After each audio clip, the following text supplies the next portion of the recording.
हैं मनीषा जी? अगर कहीं बैठी हो तो हाथ हिलाई जाएगा। अच्छा, श्री शिवाय मस्तक में हाथ हिला दो एक बार। श्री शिवाय मस्तक। मैं मनीषा हरियाणा के कैथल जिले की निवासी। एक लोटे जल का मैं क्या वर्णन करूं गुरुदेव।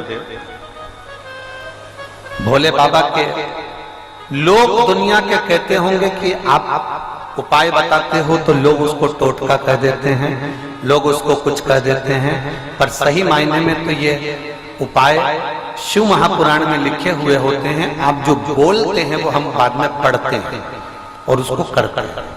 मैं क्या वर्णन करूं गुरुदेव। मेरा बेटा 3 साल का है, जन्म से ही वो बीमार रहता है, उसको शरीर काम नहीं करता।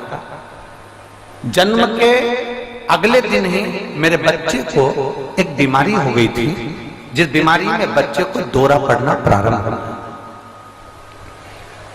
जन्म लिया बच्चे ने, उसके दूसरे दिन से उसको दौरे आना चालू हो गए और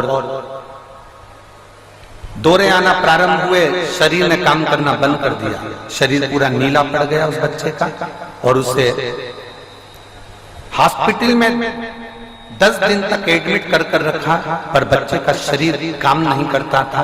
डॉक्टर के हिसाब से ये बच्चा ऐसा ही रहेगा।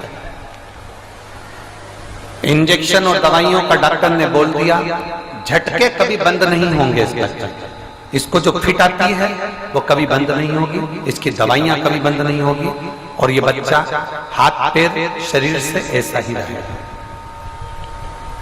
गुरुदेव सुबह 7 बजे, दोपहर में 4 बजे, शाम को 7 बजे बच्चे को इंजेक्शन लगते, उसको दवाइयां दी जाती, पर मेरे बच्चे का बुखार भी खत्म नहीं होता और शरीर उसका कोई काम नहीं करता। झटके इतने आते थे कि एक दिन में 6-6, 7-7 बार झटके आ जाते थे।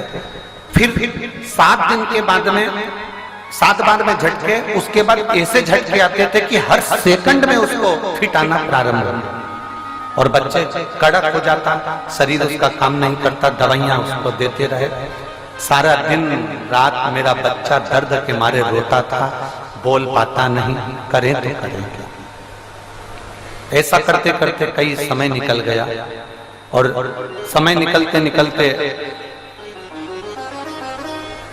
बच्चा 3 वर्ष के हो गए, पर उसको जो फिट आती थी वो बंद नहीं हुई, वो शरीर उसका वैसा की वैसा ही रह गया। अब मेरे पड़ोसियों ने कहीं आपकी कथा सुनी और कथा सुनने के बाद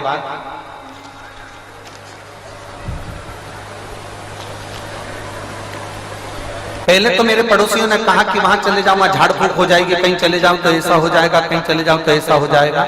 दवाइयां भी ऐसी कई जगह की ली, हमने हर जगह पर दिखाया, पर उस बच्चे की तबीयत ठीक नहीं हुई। वो पलंग से उठ नहीं पाता था, पड़ा ही रहता था, हाथ पैर हिला नहीं पाता था। डॉक्टरों के हिसाब से उसको जेनेटिक्स जैसी बीमारी होने लगी और उसके दौरे बंद नहीं हो रहे। अब करें तो करें। पड़ोसन में एक शब्द कह गए, वो सीहोर वाले महाराज की कथा आती है टीवी पर, रुद्राक्ष के बारे में वर्णन करता है, शिव पुराण की कथा करता है। हमने कथा सुनी, पहली बार हमने कथा सुनकर हमने नियम बना लिया। उस समय पर सीहोर में रुद्राक्ष महोत्सव होने वाला था, 16 फरवरी की तारीख थी। 16 फरवरी को हम सीहोर पहुंच गए। लोगों ने हमको बहुत डराया, सीहोर में भीड़ पड़ी हुई है, बहुत भीड़ हो रही है, लोग दब रहे हैं, ये कर रहे हैं, पर हम हमारे बच्चे को लेकर सीधे कुबेरेश्वर धाम पर पहुंच गए।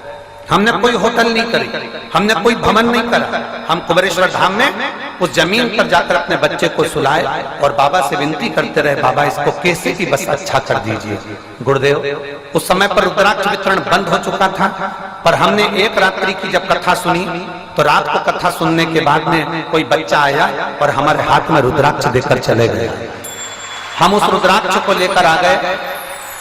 आपने उस कथा में एक धतूरे का उपाय बताया था, वो उपाय हमने करना प्रारंभ करा और हमने 8 दिन तक अपने घर पर आकर जब धतूरे का उपाय करा, अशोक सुंदरी वाला, और बाबा की कृपा ऐसी हुई गुरुदेव कि मैं वर्णन नहीं कर सकती। हमने फरवरी में जाकर निवेदन करा, और बाबा से जब फरवरी में निवेदन करा, उसके बाद में आपने एक भगवान शंकर का अभिषेक करवाया।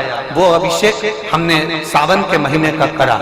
जब हम सीहोर होकर आए, उसके बाद उसके झटके कम हो गए, और हमने जब घर में आपके बताए अनुसार शंकर जी का शिवलिंग बनाकर उसका पूजन करा, उस दिन से आज तक 14 जुलाई 2023 से आज तक झटके नहीं आए। और मेरा बच्चा अब बैठने लगा, उठने लगा, खड़ा होने लगा, खेलने लगा। पहले कुछ खा नहीं पाता था, अब खाने भी लगा और अपने पसंद का काम करने लगा। मैं बाबा को धन्यवाद देती हूँ। गुरुदेव, बाबा ने ऐसी कृपा करी।